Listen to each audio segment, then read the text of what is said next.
आप लोग आशा करते हैं आप लोग अच्छे होंगे, स्वस्थ होंगे, मस्त होंगे, अपने अपने घर में अपने अपने परिवार साथ खुश होंगे। और देखिए हम लोग एक चुटकुला भी सुना रहे हैं, आप लोग सुनिएगा। ढेर सारा प्यार दुलार आशीर्वाद जरूर दीजिएगा। चैनल पर नए हो चैनल को सब्सक्राइब लाइक जरूर करिएगा। कमेंट करके बताइएगा कि हम दोनों लोग का गाना आप लोगों को कैसा लगा।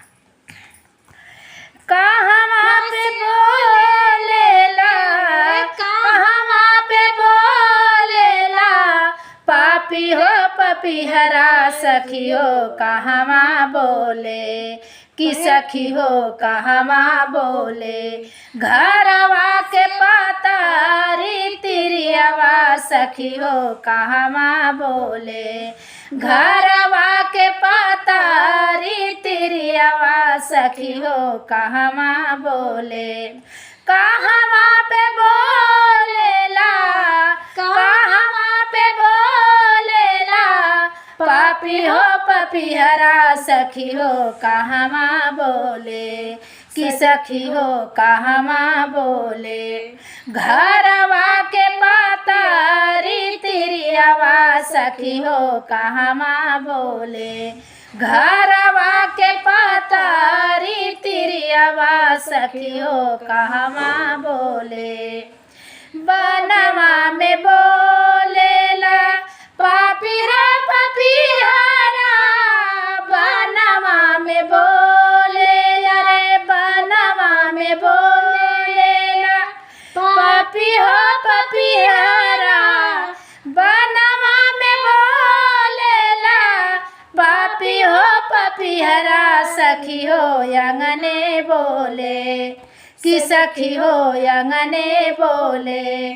घरवा के पातारी तिरियावा सखी हो अंगने बोले, घरवा के पातारी तिरियावा सखी हो अंगने बोले। काहे भी न बोलेला पापी हो पपीहरा, काहे भी न बोलेला रे, काहे भी न बोलेला पापी हो पपीहरा, काहे भी न बोलेला पापी, काहे भी न बोलेला पापी हो पपीहरा सखी हो काहे बिना, कि सखी हो काहे बिना। घरवा के पातारी तिरियावा सखी हो काहे बिना, घरवा के पातारी तिरियावा सखी हो काहे बिना। जल बिना बोलेला पापी हो पपीहरा, जल बिना बोले अरे, जल बिना बोलेला पापी हो पपीहरा, जल बिना बोलेला पापी हो पपीहरा सखी हो लालन बिना, कि सखी हो से जिया बिना।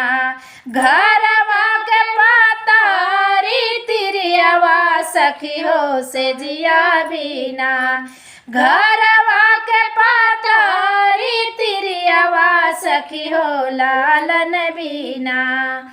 कहवा पे बोलेला, कहवा पे बोलेला पापी हो पपीहरा सखी हो कहवा बोले, कि सखी हो कहवा बोले।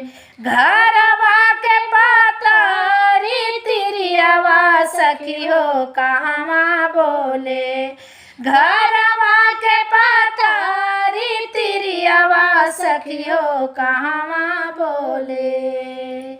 हम लोग की पूर्वी गीत आप लोग कैसा लगा प्लीज़ आप लोग सुनिएगा। ढेर सारा प्यार दुलार आशीर्वाद जरूर दीजिएगा।